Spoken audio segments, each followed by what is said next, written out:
Saludos cordiales, bienvenidos a este programa especial. Vamos a hablar sobre un tema muy importante que en estos momentos ya está en la Asamblea Legislativa y que podría discutirse en los próximos días. Y es que el pasado 1 de mayo se propuso un proyecto de ley para impulsar el derecho de los enfermos terminales a una muerte digna, entre comillas, a la eutanasia y prohibir el llamado encarnizamiento terapéutico con el cual se retrasa infructuosamente la muerte de estas personas. La iniciativa se tramita en el expediente 21.383.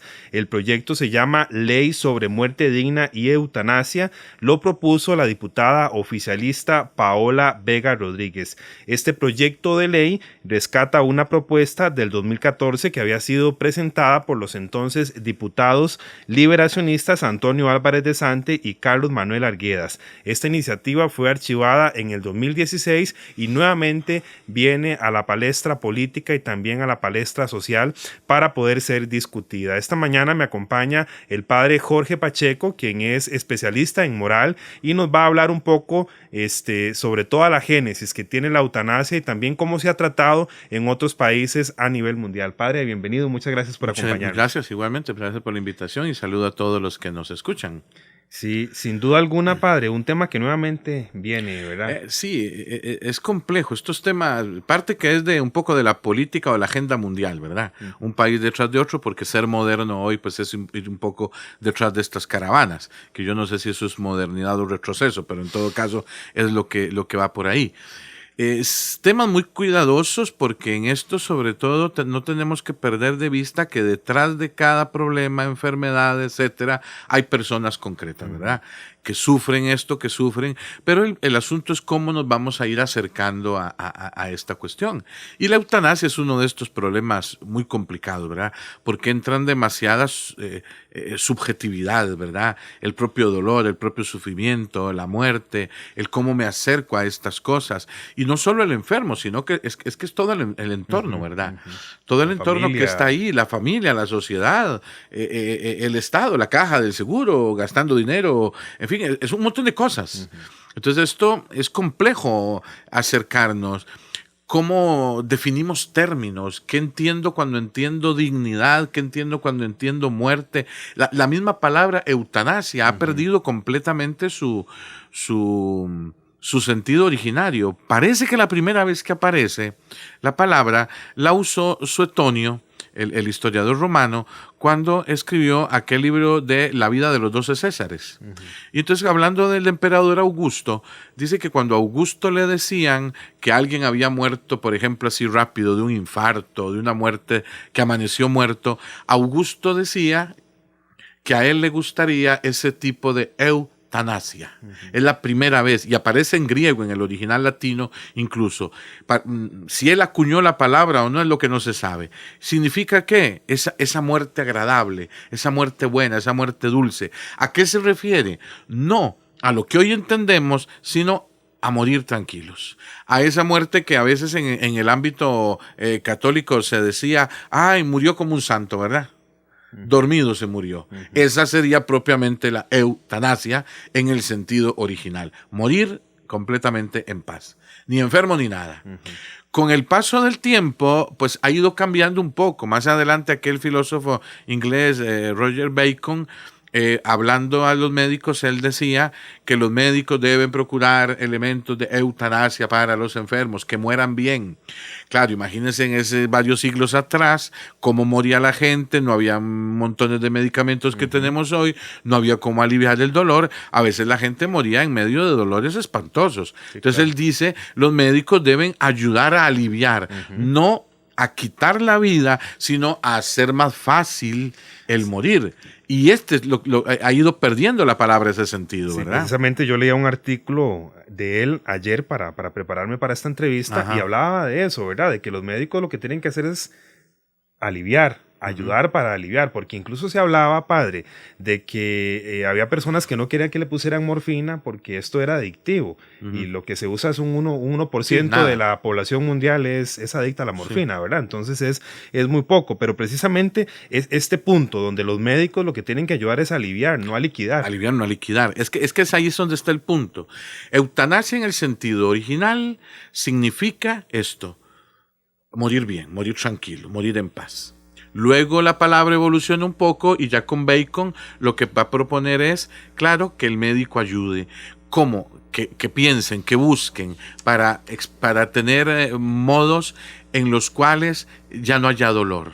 Por ejemplo, cuando Bacon escribía hoy, tenemos varios siglos de avance médico, avance científico, cuántos medicamentos que alivian el dolor, cuántas operaciones, cuántos antibióticos, cuántas cosas que ayudan. Hoy la gente indiscutiblemente muere en el sentido original del término con una mayor eutanasia que hace 4 siglos, o que el siglo XIX, o que antes de la Segunda Guerra Mundial. Esto es indiscutible. Luego la palabra, lamentablemente, tal vez en el ámbito de la Alemania nazi, se le dio otro sentido. Porque los nazis son los primeros que van a decir un poco, si no los primeros, por lo menos los que lo oficializan bastante, el tema de hay vidas que no merecen vivirse, entonces hay que eliminarlas. Muchas personas con síndrome de Down, con parálisis cerebrales y con un montón de cuestiones. Y a partir de ahí luego aparecerá ya modernamente, ya en nuestra segunda parte del siglo XX, a lo que vamos de donde el término ya se entiende eutanasia como aligerar la muerte de la persona que está sufriendo. Sí, porque precisamente se hace el planteamiento equivocado sobre 2 alternativas extremas, ¿verdad? Uno, que se le aplica la eutanasia al enfermo que va a morir, o 2, que está lleno de dolor y que inevitablemente va a morir. Entonces que lo que hace esto es aligerar ese proceso. Sí, con un problema. El dolor hoy se puede aliviar muchísimo, más que antes. Pero entonces, bueno, no solo estos casos de dolor que se pueden aliviar, sino también otro tipo de personas cuadraplégicas y en muchas de estas situaciones. Claro, son excepciones muy complejas. Pero ¿qué es lo que pasa a veces? Mire, cuando hay unos verdaderos cuidados paliativos, que es la atención, el cuidado de la persona enferma y todo su entorno, con elementos obviamente médicos, psicológicos, si se necesitan, espirituales, todo lo que la persona necesite, la muerte o la enfermedad de esa persona se hace muchísimo más llevadera.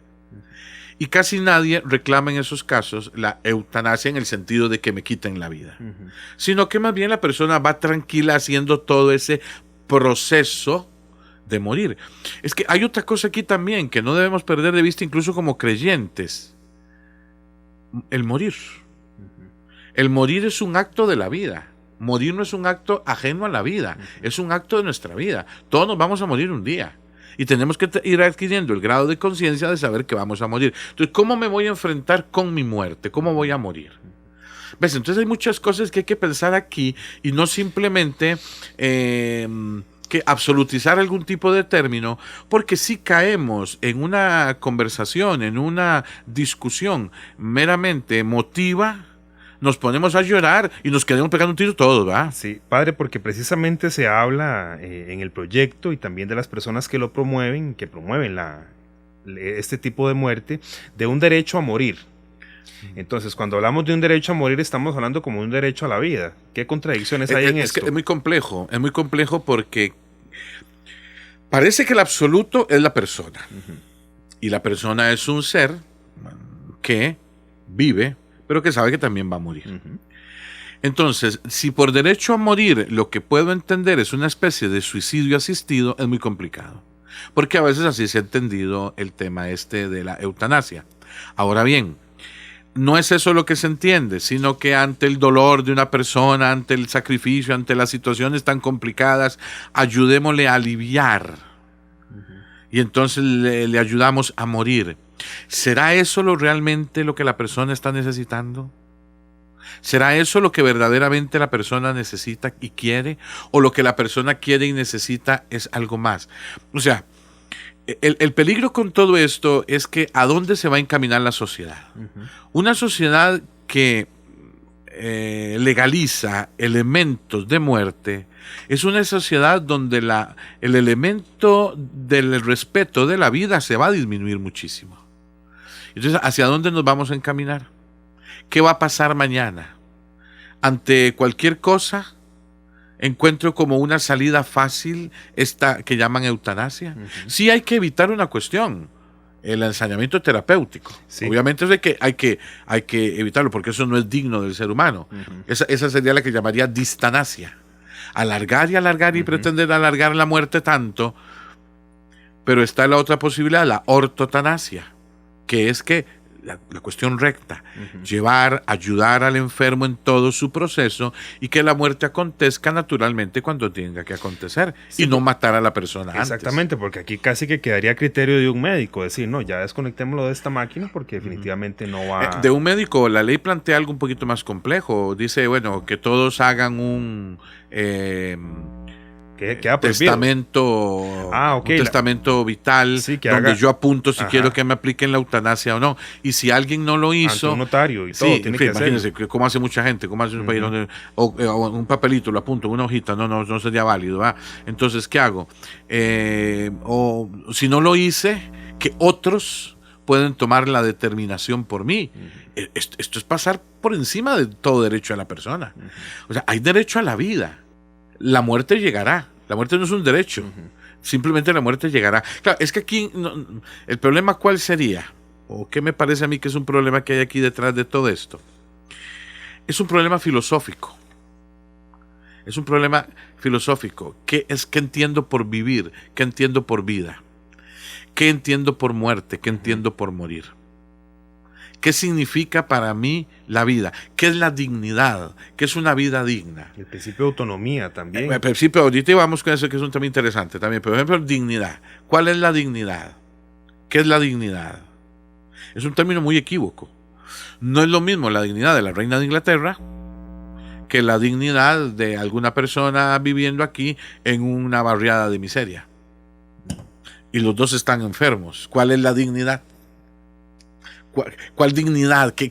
Es un tema muy complicado. ¿Cómo aplico esto? ¿Cómo lo llevo esto a la realidad? El tema de la autonomía.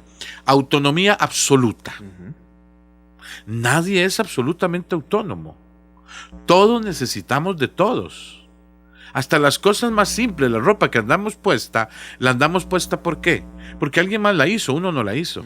El reloj, si me duele la cabeza, tengo que ir a buscar una aspirina que alguien fabricó para poder tomármela o consultarle al médico. Entonces, autonomía en sentido absoluto y autonomía frente a la muerte. Resulta que toda la vida es un proceso de relación con los demás. De una autonomía gradual, deberíamos decir. El ser humano tiene una autonomía gradual. Autonomía absoluta, es decir, no dependo ni de nada ni de nadie, y eso no es cierto. Hay una autonomía gradual de mi conciencia frente a la suya, de ciertas maneras de pensar, de vivir, etcétera, frente a los demás. Si hay una autonomía, hay un grado de autonomía. Absoluta no es. Nadie es una isla absoluta. Si durante toda nuestra vida vivimos esa autonomía gradual, en el momento último de la muerte voy a pretender una autonomía absoluta. Parece que no es posible tampoco, ¿verdad? Parece que no es cierto. Entonces fíjese que tal vez de pronto el mismo proyecto tiene algunas cositas que habría tal vez que afinarlas un poco, oír otros pensamientos. De pronto tiene una visión filosófica determinada. O sea, saben que hay muchas corrientes de ética hoy. Hay éticas y éticas, y éticas utilitaristas, donde usted sirve en la medida en que sirve. Ya está en una situación tal, no sirve para nada, lo desechamos. Sí. Es muy complicado esto. Sí, por ejemplo, en el caso de nosotros los creyentes, porque esto también es una parte, padre, de formación, porque hay muchos términos incluso que no conocemos, que no nos identificamos o que los vemos en las noticias, pero tal vez no le damos la importancia de vida. Como creyentes, ¿qué posición tenemos que tener ante un proyecto como esto, o ante una situación de estas? Bueno, yo creo que lo primero es la responsabilidad de los legisladores. Cuando proponen este tipo de proyectos, pensar en que ellos no tienen una corona en la cabeza que los hace distintos de los demás ciudadanos, sino que ellos son tan ciudadanos como nosotros somos ciudadanos, y que ellos representan a la mayoría de los costarricenses, a los que los votaron y a los que no. ¿Tienen el derecho de plantear proyectos de estos? Por supuesto que sí, estamos en una democracia.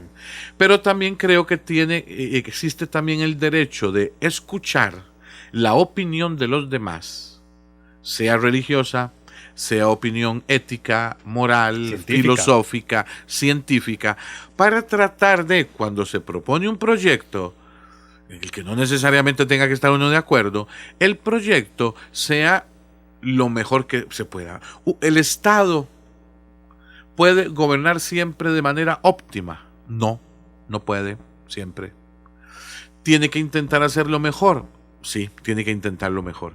¿Y lo mejor qué significa? ¿Qué significa lo mejor? Lo mejor significa hacer aquello que esté dentro de sus manos y que convenga a la gran mayoría. No todo el mundo va a estar siempre de acuerdo, no todo el mundo le va a simpatizar siempre lo que pase, porque todos quisiéramos que la ley esté siempre a favor mío, por supuesto, y que la ley me beneficie a mí, pero aquí no estamos ni en una dictadura ni en una monarquía absoluta. Estamos en una democracia. En una democracia creo que todos los ciudadanos deben ser escuchados. Y por eso mismo se debería procurar que este tipo de proyectos no se hagan en una única visión filosófica, sino que escuchen a muchos. Y los creyentes también tenemos derecho a ser escuchados. Ciertamente un país no se hace con la Biblia. A las curules se va con la Constitución de la República y no con la Biblia, estamos de acuerdo. Pero no se puede negar tampoco que la mayoría de los ciudadanos son creyentes. En este país, entre católicos, evangélicos, judíos, algunos musulmanes que anden por ahí, y no sé cuáles más, yo creo que los creyentes somos más del 95% de la población, ¿no? Y entonces, como creyentes, no tenemos derecho a ser escuchados. Por supuesto que tenemos derecho a ser escuchados. Éticamente, moralmente, filosóficamente. Esto es lo que debería lograrse, de manera que los proyectos, bueno, pues no nos van a gustar siempre necesariamente. Sí, yo no voy a estar de acuerdo con la eutanasia. Pero eso no quiere decir que mañana, si la ley de la eutanasia pasó, yo no deba respetar la ley. Pues claro que la respeto.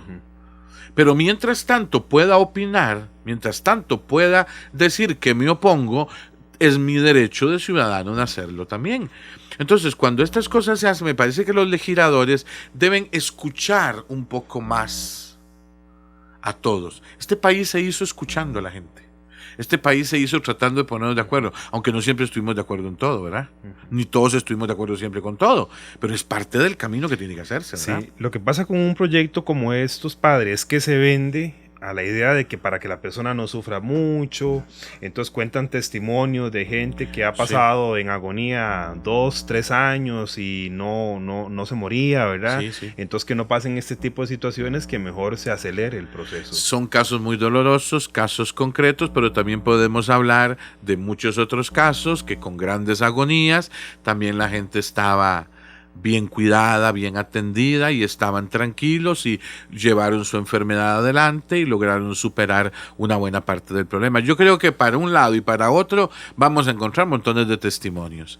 Es lo que les decía hace un rato. Entonces, si nos ponemos solo a escuchar la parte más emotiva del problema, nos ponemos a llorar y nos pegamos un tiro todos. Sí. Y esa no es el camino, esa no es la solución. Sí, consideramos esos testimonios que deben iluminar, pero en contra de testimonios a favor y en contra. Entonces la ley no se va a hacer solo con estos testimonios emocionales, sino que la ley se tiene que hacer buscando lo mejor que se pueda. Toda ley debería hacerse así. ¿Qué significa con esto? Es oportuno en este momento en el país, es oportuno pensar en una ley de eutanasia. Cuando hay enfermos en todos los hospitales del seguro, a veces en los pasillos. Cuando las listas de espera son bastante largas. Cuando hay una serie de problemas que sabemos que hay en la caja del seguro. ¿Qué convendrá más? Poner más atención a mejorar, a perfeccionar la caja del seguro, la atención a los enfermos, o andar pensando en esto, que yo no digo que no sea importante, claro que lo es, y sobre todo para quien está en un momento de sufrimiento tal o cual, es lo más importante.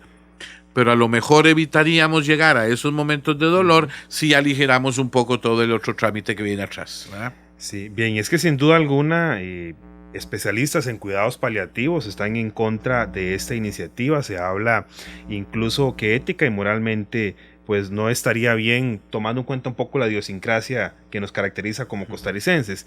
Pero ¿en qué lugar queda el valor de la vida humana cuando hablamos de eutanasia? ¿Se podría decir que es un suicidio asistido?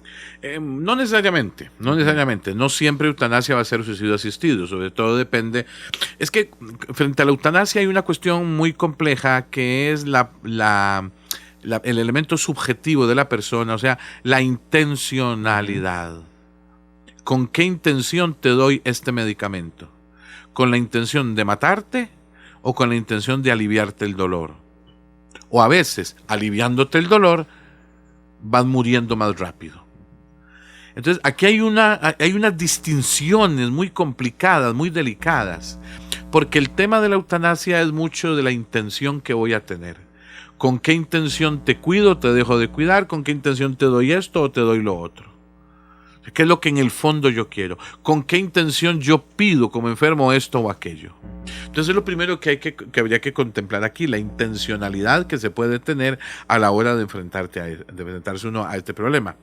Obviamente, detrás de algunas formas de eutanasia se puede esconder alguna forma de suicidio asistido. Es indiscutible, ¿verdad? Sí, porque ahí es donde, bueno, ya tocará, ¿verdad?, ver todos los portillos que pueden quedar. Es que es un problema muy complicado. ¿Quién garantiza que no? ¿Quién garantiza que este médico dice que hay que aplicar la eutanasia a esta persona enferma en esta situación?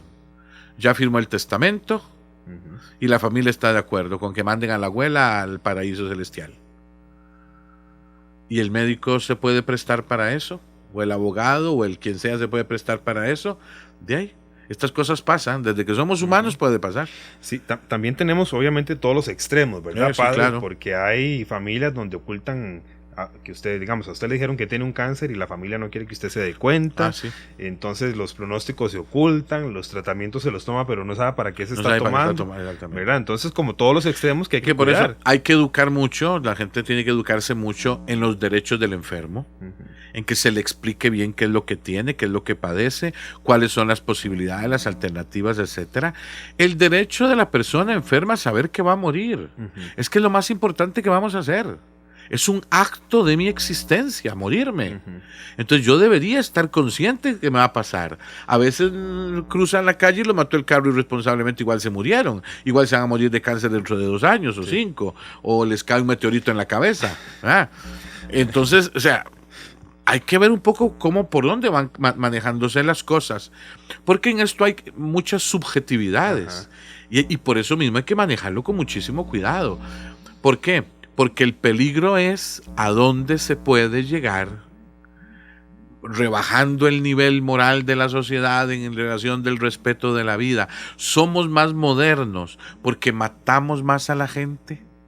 Somos más modernos porque permitimos este tipo de cosas, o la sociedad se engaña detrás de una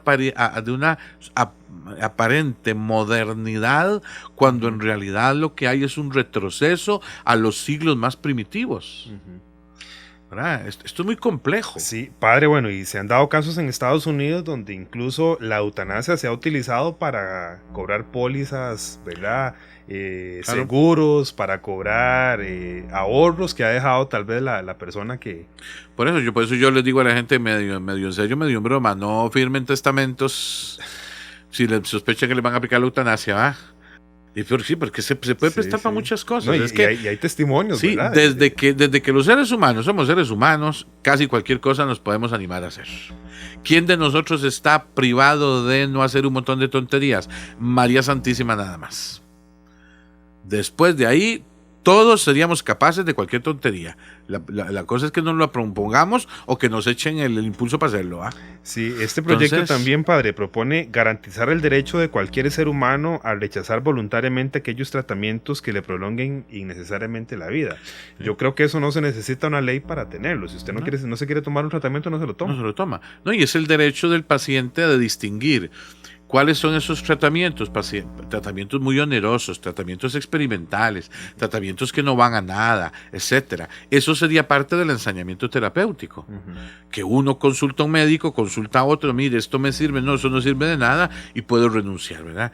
Es que la ley puede tener una muy buena intención, yo no lo dudo, pero a la larga esa buena intención puede estar ahí rodeada o matizada de ciertos detalles que pueden complicar un poco las cosas a la hora de lo práctico. A la hora de lo práctico, que es donde, si en este momento en el país no tenemos una ley como esta, ¿nos está haciendo tanta falta? Yo no sé. Yo no sé si estará haciendo de verdad tanta falta sí, o no. O será la necesidad también de que este tipo de agenda antivida esté en la sociedad. Pues yo quisiera pensar que no. Yo quisiera pensar que esa no es la intención. Yo quisiera pensar que esa no es la intención que hay, ¿verdad? Eso es lo que yo quisiera pensar, pero uno no sabe, ¿verdad? Sí, bueno, sin duda alguna será un tema que en los próximos meses llevará la discusión, tanto conociendo posiciones, como usted lo decía, de diferentes actores, de diferentes sectores, donde se involucra y donde también pues se tiene que tomar una decisión. Ahora, el proyecto apenas entraría a la corriente legislativa, a una comisión, se tiene que discutir, tiene un largo camino. Tiene un largo camino todavía de discusión, que yo sí creo que ese largo camino de discusión tiene que ser un camino de mucho diálogo. No desde el punto de vista meramente religioso nada más, porque hay una cierta tal vez incomprensión de lo religioso a veces, como si lo religioso fuera un asunto de capillismos. Es que a mí un poquito más allá. Me llama mucho la atención porque inmediatamente que proponen este tipo de proyectos llaman para pedir una reacción de la Iglesia Católica. Sí, es que esa es la cosa interesante. No, la religión no debe opinar, pero sí le pedimos que opinen para entonces contradecir lo que ellos dicen. No, pues si nosotros no estamos de acuerdo con este tipo de cosas. Y otra cosa que yo lo estaba buscando, ¿verdad? Porque no nos estamos oponiendo como iglesia ahorita. Eso es una posición que ha venido con el Papa Francisco, con Benedicto, con Juan Pablo II. Mucho más atrás. Es magisterio de la iglesia. Esto es magisterio de la iglesia desde hace siglos. Esto no es que comenzó ayer o anteayer, no, esto es de hace siglos. No se opone porque es el proyecto y porque es Paola Vega. Sí, no. Es una oposición de la iglesia frente a una cuestión que hemos ido entendiendo a lo largo de los siglos, el valor de la vida humana.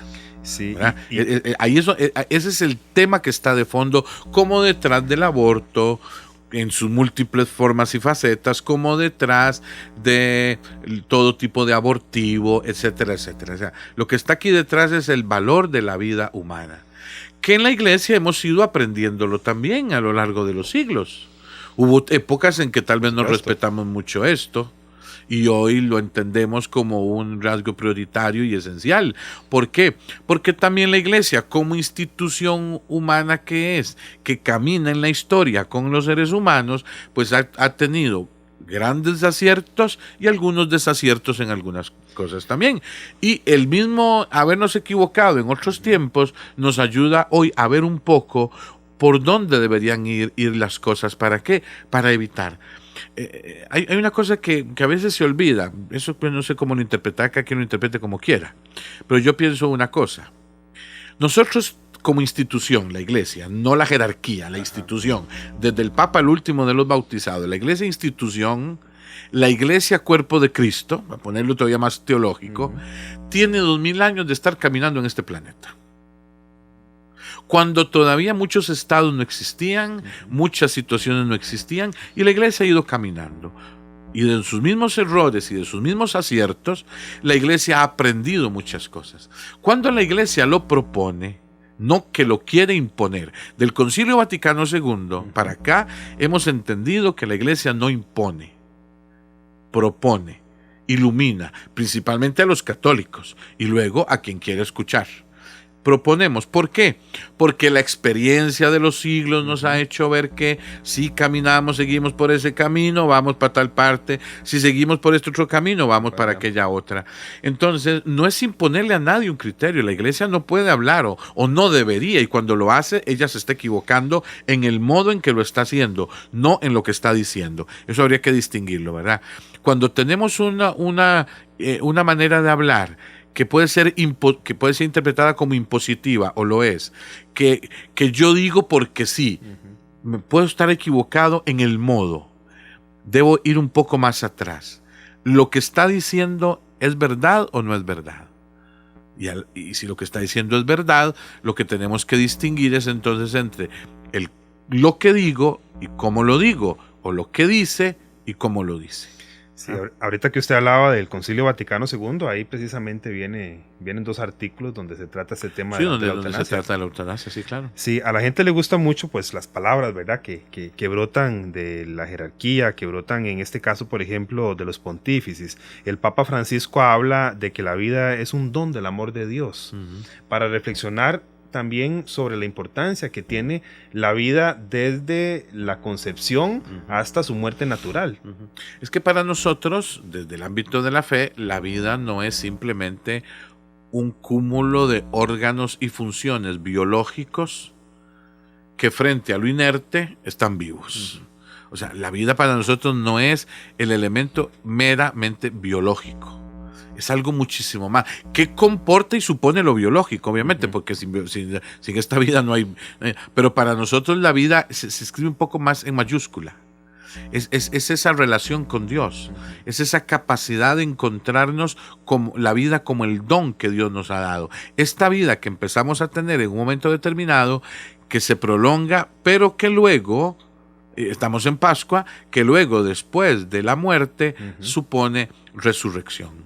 Supone una continuidad de la vida. Entonces, desde la óptica de la fe, obviamente para nosotros la vida es un don absoluto. No es un don mínimo, es un don absoluto. Y como don absoluto que es, este don absoluto, claro, influye en muchas de nuestras posiciones éticas y morales.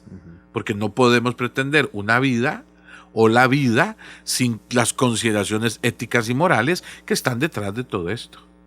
Y lo hemos aprendido a lo largo de los siglos, a valorar la vida desde la concepción hasta su muerte natural, porque valoramos lo que sigue después también, ¿verdad? Entonces es mucho más, ver un poco más allá. Si otros no lo ven así, no lo entienden así, no lo comparten así, pues respetamos ese derecho de pensar diferente, pero también que respeten el derecho de nosotros de ver las cosas distintas. Y cuando sobre todo la jerarquía da una enseñanza, el magisterio de la iglesia, lo hace principalmente hablando a los católicos y a toda persona que quiere escuchar. De buena voluntad. ¿Verdad? De buena voluntad que quiere escuchar. Luego, lo que la iglesia dice no es para que tenga que considerarse ley de la república. No, por lo menos así no debería ser. Sí, bueno, y sin duda alguna un tema que llevará acercamientos, que llevará diálogo, lo hablábamos ahorita antes de iniciar el programa, ¿verdad? Sí. Que sin duda alguna hay situaciones donde es necesario dialogar. Hay que dialogar mucho, porque son cosas demasiado importantes. Es que no estamos hablando de contar periquitos, ¿va? Estamos hablando de la vida de personas, de la muerte de personas. Y esto es muy importante. Y esto necesita mucho diálogo, mucho acercamiento de parte de todos, de las personas que escuchan, formación. Ahí está el catecismo de la iglesia. Ahí hay muchas formas en las parroquias donde pueden formarse, donde pueden pedirle a los párrocos, que hay mucho trabajo, muchas cosas que hacer, pero bueno, estas cosas surgen, cosas que pueden esperar para después. Trabajo, cómo explicar, qué entendemos, para asumir también una adecuada formación ciudadana y política y religiosa, ¿verdad? Sí, y que no es oponerse por oponerse, no, ¿verdad? No. Que eso es lo importante también. Oponerse por oponerse, eso es irracional, no. Nos ponemos dando razones, dando criterios. Que sean mejores, bueno, cada quien opinará. Que el otro lo considere absurdo, paciencia.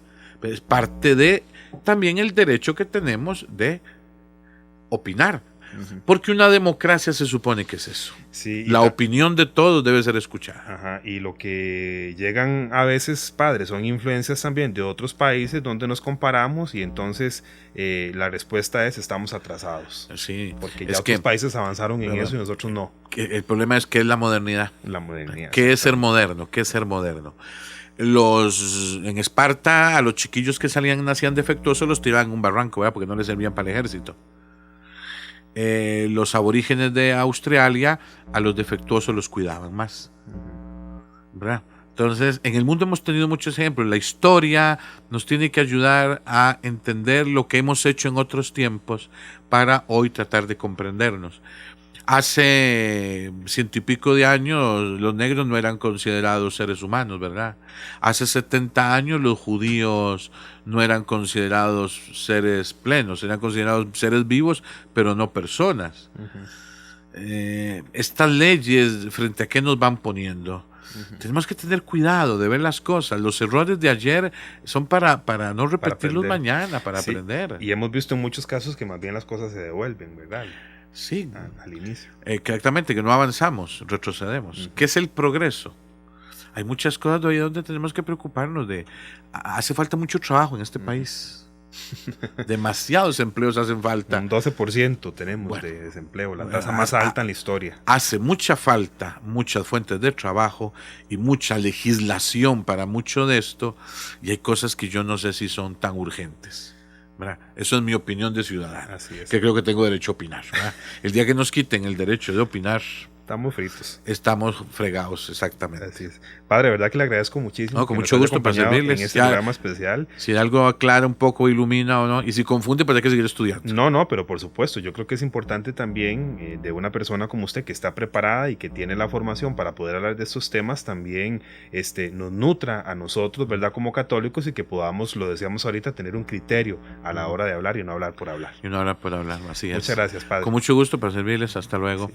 El padre Jorge Pacheco, quien nos acompañaba en este programa especial donde tocábamos el tema precisamente de la eutanasia, de un proyecto de ley que se presentó en la Asamblea Legislativa. Esperamos pues que hayan sido aclaradas sus dudas. Este programa queda en nuestras redes sociales para que usted lo pueda compartir y para que usted también lo pueda ver en otro momento y de esta manera también pueda llevar bendición a otras personas. Muchas gracias por acompañarnos. Que Dios les bendiga.